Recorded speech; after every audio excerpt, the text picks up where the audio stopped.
नमस्कार दोस्तों, welcome to our channel infinity education hub. This is Pulkit Sharma.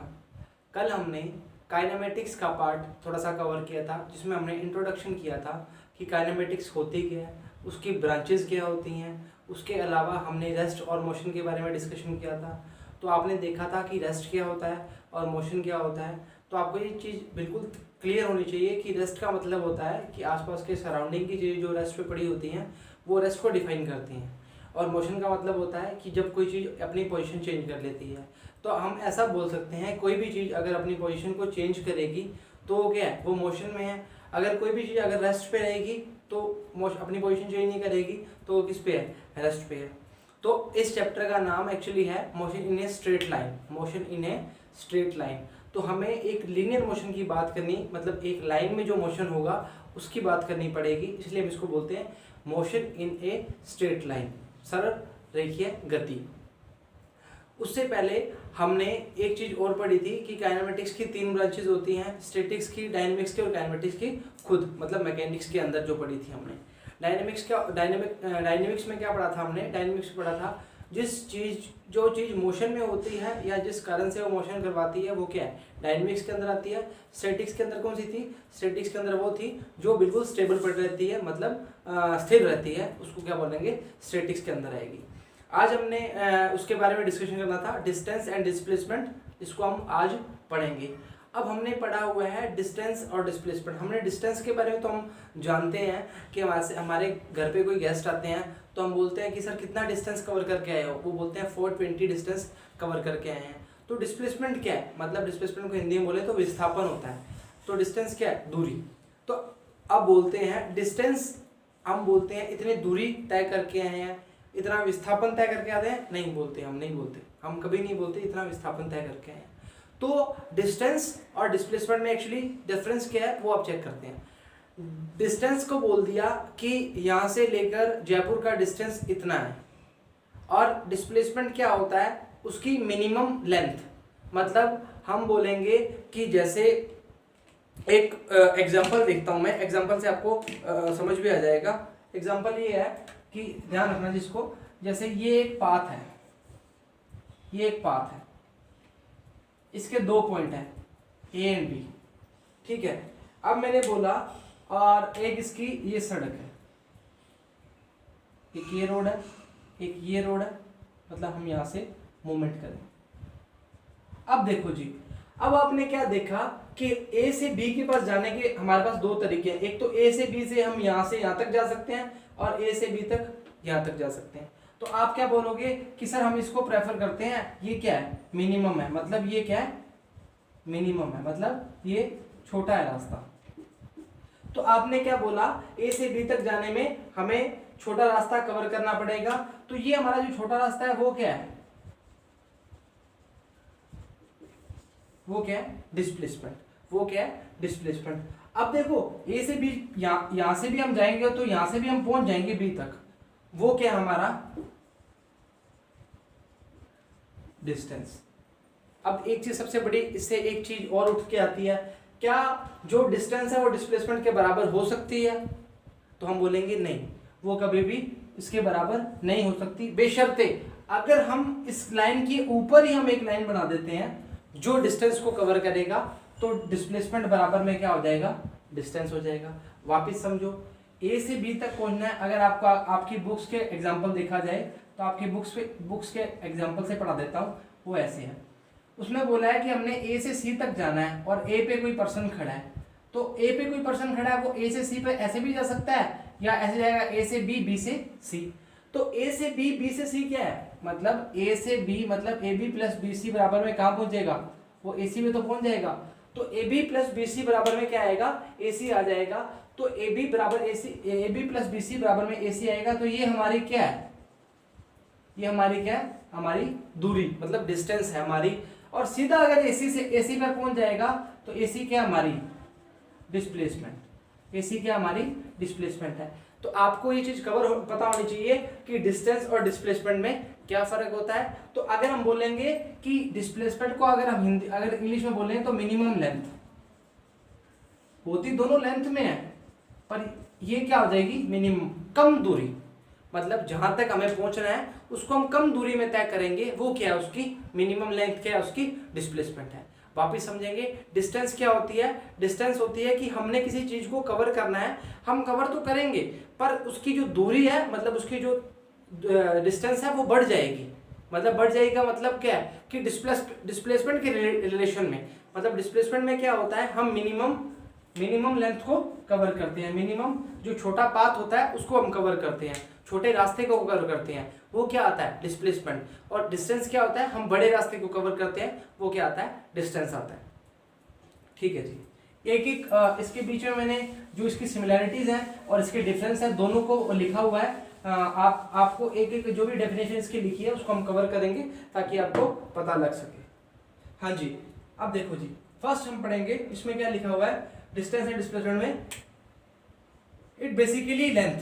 मतलब हमने लेंथ के बारे में क्या पढ़ा था, लेंथ के बारे में पढ़ा था, हम डिस्टेंस कवर करते हैं तो वो लेंथ के मतलब लंबाई में तो कवर करेंगे। मतलब ये क्या है, यहाँ से लेके यहाँ तक ये 1 मीटर लेंथ है, तो हम क्या बोलेंगे, ए से बी ने 1 मीटर लेंथ को कवर किया, ए से बी ने 1 मीटर लेंथ को कवर किया, इसको हमने क्या बोल दिया, ये इसने डिस्टेंस भी कवर किया, ये इसने डिस्टेंस भी कवर किया। अगर ये बात ऐसी होता तो इसको क्या दूरी ज्यादा कवर करनी पड़ती, तो ये क्या बन जाता, ये डिस्प्लेसमेंट बन जाता ऊपर वाला, और नीचे वाला क्या हो जाता, डिस्टेंस बन जाता। नीचे वाला डिस्टेंस क्यों बन जाता, क्योंकि इसने ज्यादा दूरी कवर की है। जो कम दूरी कवर करेगा वो क्या होगा, डिस्प्लेसमेंट होगा, और जो ज्यादा दूरी कवर करेगा वो क्या होगा, डिस्टेंस होगा। तो आपको ये समझ आना चाहिए कि दोनों यूनिट क्या है, दोनों यूनिट क्या है, लेंथ में है। तो एक क्या हो गया, डिस्टेंस हो गया, दूसरा क्या हो गया, डिस्प्लेसमेंट हो गया। ठीक है, बेसिकली क्या है, ये लेंथ है, बिल्कुल बेसिकली लेंथ है। लेंथ की यूनिट भी हमें पता है, मीटर में हमने यूनिट एंड मेजरमेंट में पढ़ा था कि लेंथ को हम किसमें नापते हैं, मीटर में नापते हैं। ये हमारी सिमिलरिटी होगी फर्स्ट। सेकंड हमने पढ़ा है लेंथ ऑफ पाथ, मतलब ये डिपेंड, जो डिस्टेंस है वो पाथ, उसके पाथ पे डिपेंड करती है। पाथ का मतलब क्या बोला कि वो कौन से पाथ से कवर कर रहा है, ए से बी तक हमने यहाँ से कवर कर रहा है कि यहाँ से कवर कर रहा है, मतलब ए से बी तक कहाँ से कवर कर रहा है। अगर मिनिमम करेगा वो क्या होगा, उसका डिस्प्लेसमेंट होगा। अब इसमें क्या होगा, इसमें दो पोजीशन ले लेते हैं डिस्प्लेसमेंट में। दो पोजीशन कौन कौन सी है, एक ये पोजीशन हो गया और एक ये पोजीशन हो गया। हम इन दो पोजीशन को ही मेजर करेंगे। इसमें क्या है, इसमें यहाँ से घूमते हुए जाएंगे। डिस्प्लेसमेंट में क्या है, हमें पता है कि ए से बी तक पहुंच रहा है। वापस समझो, मेरे को पता है इन दोनों ये दोनों पॉइंट्स हैं, मतलब ये दोनों पोजीशंस हैं। अब मेरे को सीधा यहाँ जाना है। जैसे आप बचपन में आपको घर का सिर्फ एक रास्ता पता था, ठीक है, आपको उसी रास्ते के अलावा कोई रास्ता पता नहीं था, चाहे वो लंबा हो चाहे वो छोटा हो। तो आपको क्या पता थी, दो पोजीशन पता थी, मेरा घर यहाँ से लेके इस स्कूल तक है या इस स्कूल से यहाँ तक मेरा घर है। इसके अलावा आपको कोई रास्ता नहीं पता था। तो आपका स्कूल से आपका घर क्या होगा, फर्स्ट एंड सेकंड पोजीशन। तो दो पोजीशन आपने कवर की, अपने स्कूल से अपना घर और अपने घर से अपना स्कूल। तो आपने क्या किया, आपने अपनी पोजीशन कवर की। अब डिस्टेंस आप देखो कैसे कवर करोगे। डिस्टेंस आप बड़े हो गए, आपने कहा चलो आज घूमते हुए निकलते हैं, तो आप 5 गलियां घूमते हुए आए। तो आपने क्या किया, आपने उसके पाथ को कवर किया। पोजीशन पे तो पहुंच गए, पर आपने कवर क्या किया, आपने पाथ कवर किया। पाथ कवर करोगे तो आपकी क्या हो जाएगी, लेंथ बढ़ जाएगी, मतलब आपकी डिस्टेंस बढ़ जाएगी। समझ आई, पोजीशन और पाथ, पोजीशन और पाथ। पोजीशन का मतलब हमें पता है यहाँ से यहाँ तक पहुंचना है, पाथ का मतलब हमें घूम घूम के जाना है, मतलब हमारे डिस्टेंस में पाथ की बात करेंगे।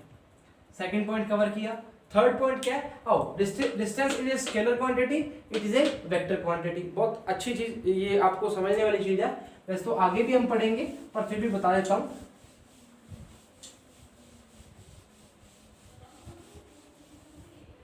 अब देखो, वेक्टर क्वांटिटी वो क्वांटिटी होती है जिसमें हमें मैग्नीट्यूड प्लस डायरेक्शन, मैग्नीट्यूड को हिंदी में बोलते हैं परिमाण, हिंदी में क्या बोलते हैं, परिमाण, प्लस दिशा, इंग्लिश में बोलेंगे तो डायरेक्शन, इंग्लिश में बोलेंगे तो मैग्नीट्यूड। तो जिसमें हमें मैग्नीट्यूड प्लस डायरेक्शन का नॉलेज होता है, वो किसके अंदर आएगी, वो डिस्प्लेसमेंट के अंदर आ जाएगी। मैग्नीट्यूड प्लस डायरेक्शन, दिशा का नॉलेज होगा, वो किसके अंदर आ जाएगी, वो डिस्प्लेसमेंट के अंदर आ जाएगी। तो displacement is a vector quantity, displacement is a vector quantity and distance is a scalar quantity. Scalar quantity में हमें क्या होता है, सिर्फ मैग्नीट्यूड की रिक्वायरमेंट होती है। मैग्नीट्यूड का मतलब हो गया कि इतनी राशि है, जैसे 5, 6, तो ये राशि क्या होती है, स्केलर क्वांटिटी के अंदर आती है। तो आपको इसको अभी अगर नहीं समझ आ रहा तो आप अगले चैप्टर में हम इसको डिटेल में पढ़ेंगे, स्केलर और वेक्टर क्या होते हैं। स्केलर और वेक्टर के हम इसमें जो ऊपर साइन लगता है, कैप का साइन या उसका एरो का साइन, ये कैसे वेक्टर में कैसे आता है, डायरेक्शन को कैसे शो करता है, वो वाले चैप्टर में पढ़ेंगे। इसकी क्वांटिटी है, इसमें डिफरेंस है, इसलिए बताना जरूरी था। डिस्टेंस इज स्केलर क्वांटिटी और displacement is a vector quantity, जिसमें मैग्नीट्यूड और डायरेक्शन दोनों चीजें होती हैं। मैग्नीट्यूड और डायरेक्शन दोनों चीजें होती हैं, वो होती है वेक्टर क्वांटिटी। जिसमें ओनली मैग्नीट्यूड होता है वो होती है स्केलर क्वांटिटी। हाँ जी, अगला फोर्थ है minimum distance is equal to magnitude of displacement. बिल्कुल सिंपल सी चीज समझो, दोनों को समझ आएगी। Between two position displacement has a unique value. Unique value का मतलब होता है सिर्फ एक ही वैल्यू होगी, इसके अलावा कोई वैल्यू नहीं होगी, इसलिए इसको यूनिक वैल्यू बोला है। अब दो पोजीशन के बीच में हमें जाना है, मतलब मैंने बोला, वापस बोलो, एग्जांपल ले रहा हूँ कि हमने ए और बी के बीच में जाना है, ए और बी के बीच में जाना है, तो ये हमारी क्या होगी, दो पोजीशन होगी, इन दोनों के बीच में हमने कवर करना है, इसके अलावा हमें कुछ कवर नहीं करना। तो ये किसके अंदर आएगी, डिस्प्लेसमेंट के अंदर आएगी। और इसकी क्या है, एक सिंपल यूनिक वैल्यू होगी। हम बोलते हैं ना एक यूनिक चीज है, मतलब ये जो चीज है ना, ये 10 मीटर के अंदर रहेगी, मतलब 10 मीटर से ज्यादा नहीं हो सकती। वापिस समझेंगे, two position A and B, इसके लिए डिस्प्लेसमेंट जो होगा वो एक यूनिक वैल्यू होगी। यूनिक वैल्यू क्या ले ली हमने, 10 मीटर ले ली। तो अब एक चीज ध्यान रखना कि डिस्प्लेसमेंट जो होगा वो डिस्टेंस से हमेशा कम होगा। डिस्प्लेसमेंट जो होगा वो डिस्टेंस से हमेशा कम होगा, डिस्प्लेसमेंट से हमेशा कम होगा। इस चीज को वापस समझते हैं, नहीं समझ आए तो वापस समझते हैं।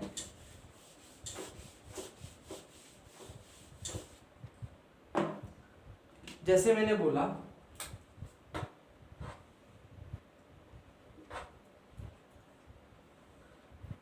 अब आप इसका डिस्टेंस क्या है, ये क्या है, ये हमारा डिस्प्लेसमेंट है। क्यों डिस्प्लेसमेंट है, क्योंकि हमने सिर्फ दो क्या है पोजीशंस कवर की हैं, और ये क्या है हमारा डिस्टेंस है। अगर आप ऐसे आओगे तो भी ज्यादा है, ऐसे आओगे तो भी ज्यादा है, ऐसे आओगे तो भी ज्यादा है, ऐसे आओगे तो भी ज्यादा है, और ऐसे ही आगे तो वो क्या बन जाएगी, डिस्प्लेसमेंट। तो डिस्प्लेसमेंट हमेशा कम होगी डिस्टेंस से, डिस्टेंस थोड़ी ज्यादा होगी, बशर्ते अगर आप उस लाइन पे नहीं आते। अगर उस लाइन पे आगे तो डिस्प्लेसमेंट ज्यादा बराबर हो जाएगी, तो वो फंडा ही खत्म हो जाएगा।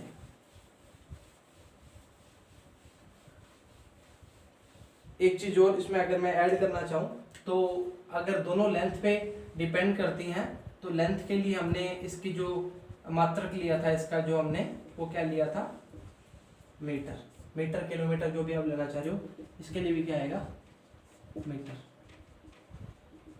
तो यूनिट क्या आ जाएगी इसकी, मीटर।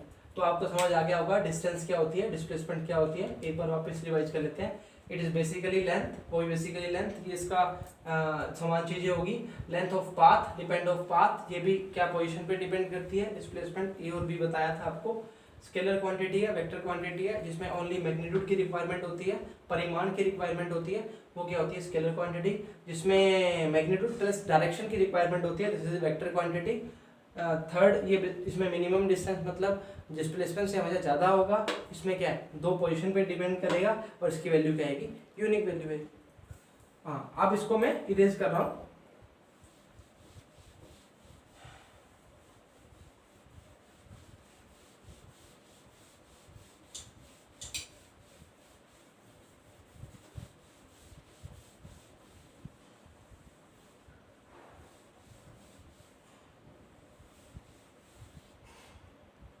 हाँ जी, अगला टॉपिक हमारा है speed and velocity. Speed and velocity बहुत ही इंपॉर्टेंट टॉपिक है, क्योंकि आगे हमें हर चीज़ों में काम आएंगे, हर जगह हर चैप्टर में काम आएंगे। तो स्पीड पहले समझेंगे, स्पीड क्या होती है। स्पीड को हम बोलते हैं, अगर हम अपनी भाषा में बोलेंगे कि हम इतनी स्पीड से आपके पास पहुंच गए। आपने बोला सर कितनी स्पीड से, आपने बोला 40 किलोमीटर पर घंटे के हिसाब से मैं आपके पास पहुंच गया। तो आप बोलोगे हाँ, आप 10 मिनट में मेरे पास पहुंच गए। तो आपने इसमें क्या ऐड करा, आपने इसमें ऐड करा टाइम। तो टाइम जिसमें ऐड हो जाता है वो क्या बन जाती है, स्पीड। कैसे बन जाती है, हम बोलेंगे distance upon time. Distance upon time कैसे बोला आपने, डिस्टेंस अपॉन टाइम मैंने ऐसे बोला, जैसे मैंने बोला कि मैंने 500 किलोमीटर का सफर 5 घंटों में कवर कर लिया। 500 किलोमीटर का सफर 5 घंटों में कवर कर लिया। आप क्या बोलोगे, 500 अपॉन 5, तो मतलब हर घंटे आप 100 किलोमीटर प्रति घंटे के हिसाब से चले हो। तो अब चेक कर लो, 100 इंटू 5 करोगे 5 घंटों को, तो 500 किलोमीटर पर आवर आ जाएगा। तो मतलब हमारा फॉर्मूला बिल्कुल करेक्ट है, मतलब डिस्टेंस अपॉन टाइम हमारा फॉर्मूला बिल्कुल करेक्ट है। अब मेरी बात सुनो, आपने बोला 500 किलोमीटर पर आवर चले हो आप, वो आपने 5 घंटे में कितना 100 किलोमीटर पर आवर कवर किया। तो आपने बोला कि आपने 100 किलोमीटर 1 घंटे में कवर किया है, तो 5 घंटों में आपने कितना कर लिया, 500 कर लिया। अब इससे आप क्या करोगे, अगर आपको स्पीड गिवन है, डिस्टेंस गिवन है और टाइम फाइंड करना है तो भी आप कर सकते हो। अगर आपको स्पीड गिवन है, टाइम गिवन है, डिस्टेंस फाइंड करनी है तो भी आप फाइंड कर सकते हो। मतलब आपको इनमें 2 क्वांटिटी अगर गिवन होंगी तो आप तीसरी क्वांटिटी फाइंड कर सकते हो। मतलब स्पीड से आप डिस्टेंस भी फाइंड कर सकते हो, टाइम से आप डिस्टेंस और स्पीड दोनों फाइंड कर सकते हो। मतलब स्पीड और डिस्टेंस, मतलब तीनों में से अगर हमें 2 क्वांटिटी की रिक्वायरमेंट, मतलब हमें पता हो, तो हम क्या करेंगे, चाहे स्पीड निकालनी हो, चाहे डिस्प्लेसमेंट डिस्टेंस निकालनी हो, चाहे टाइम निकालना हो, तीनों चीज़ों फाइंड कर सकते हैं। तो स्पीड आपको समझ आया, कितने टाइम में कितनी चीज कवर करी है। मैंने बोला मैंने यहाँ से जयपुर का सफर 6 घंटों में कवर किया, तो आप क्या करोगे, हम मेरा ऑन एन एवरेज निकाल लोगे कि मैंने कितने घंटे में कितनी स्पीड से कवर किया। ऐसा नहीं होगा कि आपकी स्पीड एक बिल्कुल सेम रहेगी स्पीड, उसमें भी चेंजेस आएंगे, इसलिए इसके क्लासिफिकेशन में हम अभी आगे चेंजेस पढ़ेंगे। पर आपको मेन चीज याद रखनी है कि distance upon time is the formula of speed. अच्छा जी, अब आगे देखते हैं। ये अभी देखना भी करवाएंगे हम, इसलिए मैंने इसको मिटवा नहीं रहा। स्पीड का मतलब हमने बोल दिया डिस्टेंस अपॉन टाइम।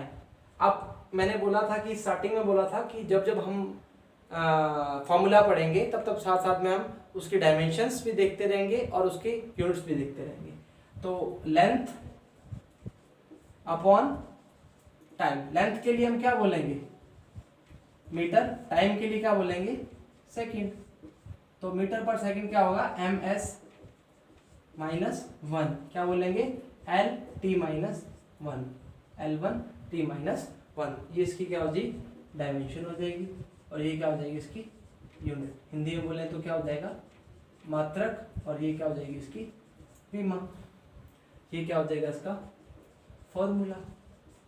तो हम चेक करेंगे कि डिस्टेंस अपॉन टाइम हमने किस किस टाइप से हो सकता है, इसके क्लासिफिकेशन क्या क्या हो सकते हैं।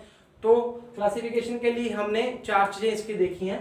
फर्स्ट होता है, फर्स्ट जो है वो है uniform speed, non uniform speed, instant speed और एवरेज स्पीड। अब देखो, यूनिफॉर्म, नॉन यूनिफॉर्म, इंस्टेंट और एवरेज स्पीड।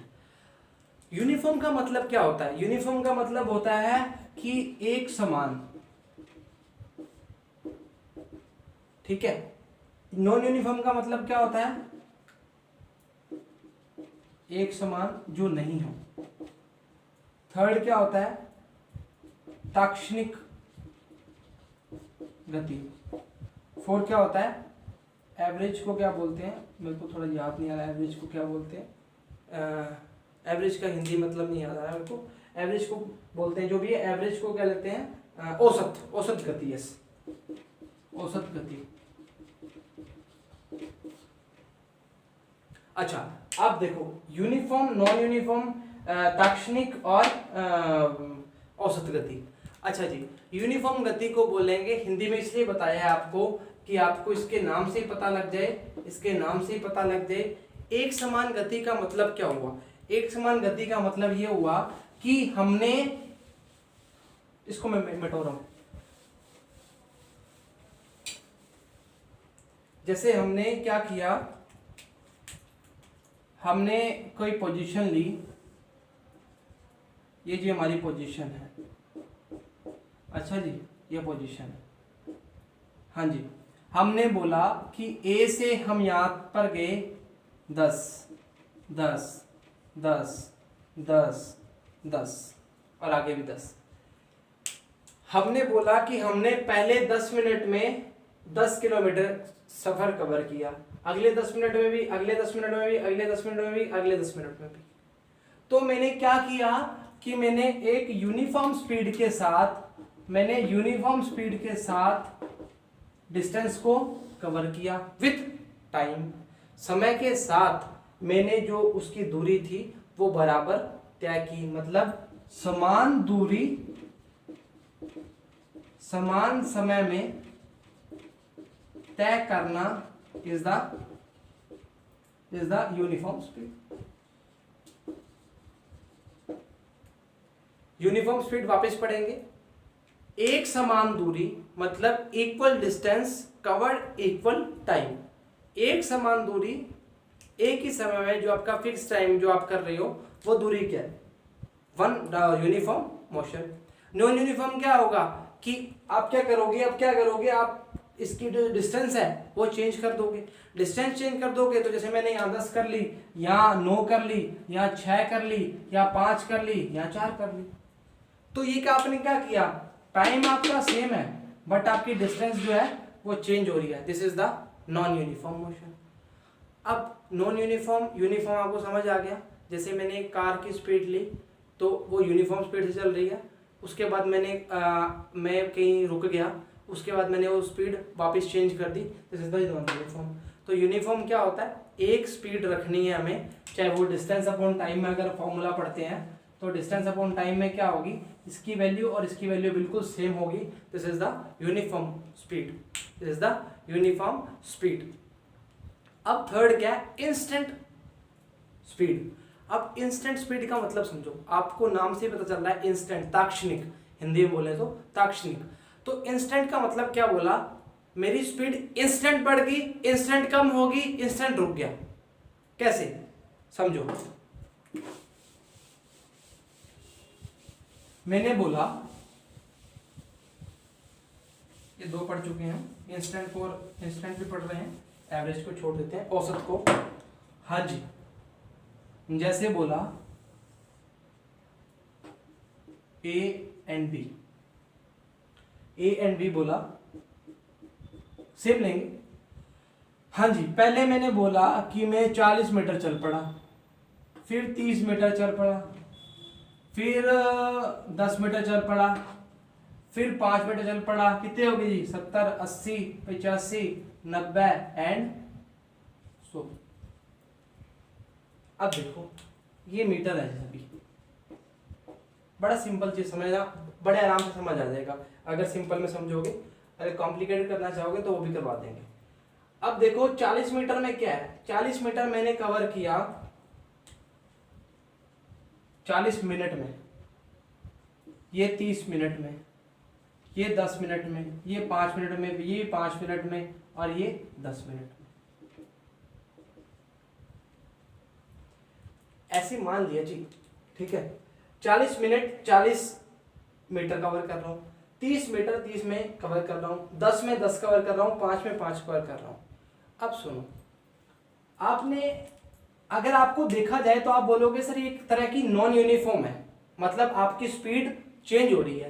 पर मेरा टाइम देखो, इस इंस्टेंट में मैं 40 की स्पीड चल रहा था, इस इंस्टेंट में 30 की स्पीड चल रहा था, इस इंस्टेंट से मैं 10 पे, इस पे 5 पे, इस पे 5 पे, इस पे 10 पे।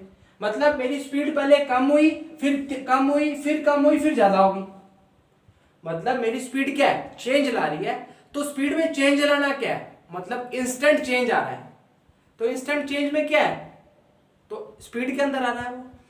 अब मैं क्या बोल रहा हूं, इसका एवरेज निकालो। एवरेज कितना आ रहा था इसका, सॉरी 100 आ रहा है, एवरेज नहीं सॉरी, डिस्टेंस कितना आ रहा है 100, टाइम कितना आ रहा है 100। तो आपने क्या बोला 1 मीटर पर सेकेंड, आप उस हिसाब से चल लिए। कैसे निकाला, मैंने सबको ऐड करा और इन सबको ऐड किया, एवरेज पढ़ के आए हैं हम, टोटल नंबर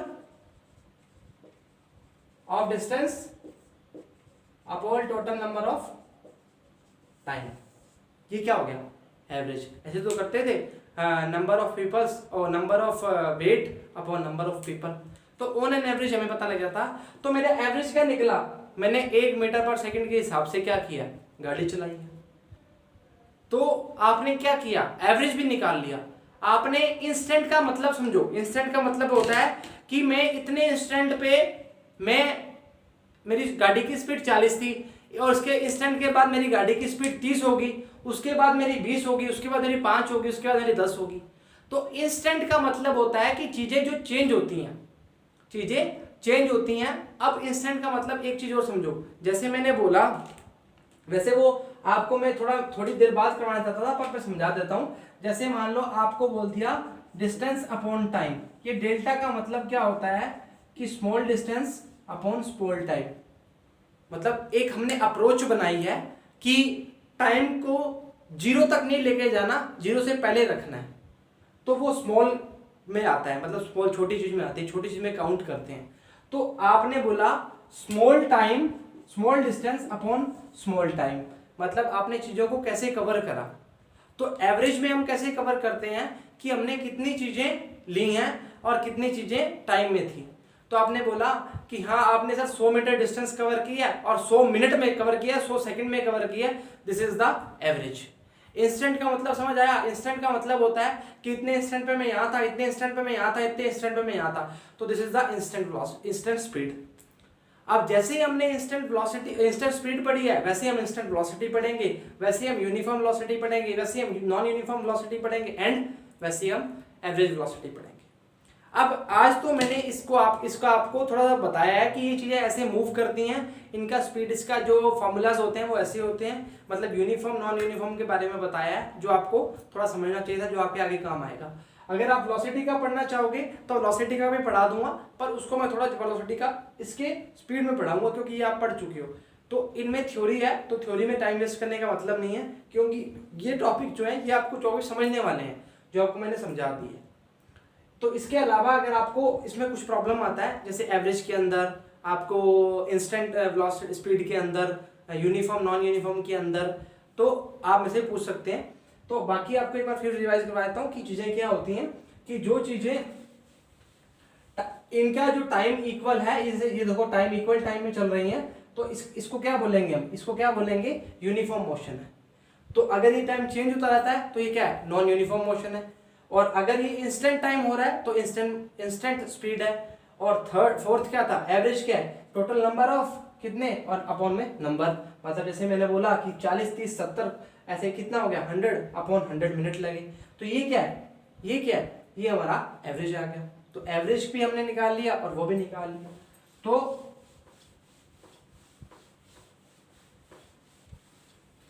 जैसे हमने एवरेज निकाला है, हमने इंस्टेंट निकाला है, हमने यूनिफॉर्म निकाला है, नॉन यूनिफॉर्म निकाला है, स्पीड में निकाला है, जो वो वेलोसिटी में भी होगा, वो वेलोसिटी में भी होगा।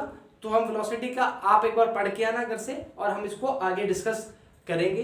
तो आज की क्लास जिसको प्रॉब्लम आती है वो कमेंट बॉक्स में, टेलीग्राम में, इंस्टाग्राम में कहीं भी मैसेज करें और बड़े आराम से क्वेश्चन पूछें, कोई प्रॉब्लम नहीं आएगा। और घर पे रहे, मास्क सैनिटाइजर का यूज़ करें, लेक्चर्स को देखें, बारी बारी देखें, जिसको नहीं समझ आता वापस देखें, अपने क्वेश्चंस पूछें, जब मन करे तब क्वेश्चन मेरे को इंस्टाग्राम कर दें या टेलीग्राम कर दें, कोई प्रॉब्लम नहीं है, आपको आंसर मिलेगा उसका। और प्रॉपर घर पे सेहत का ध्यान रखें और बाहर जाने से अवॉइड करें। Thank you very much.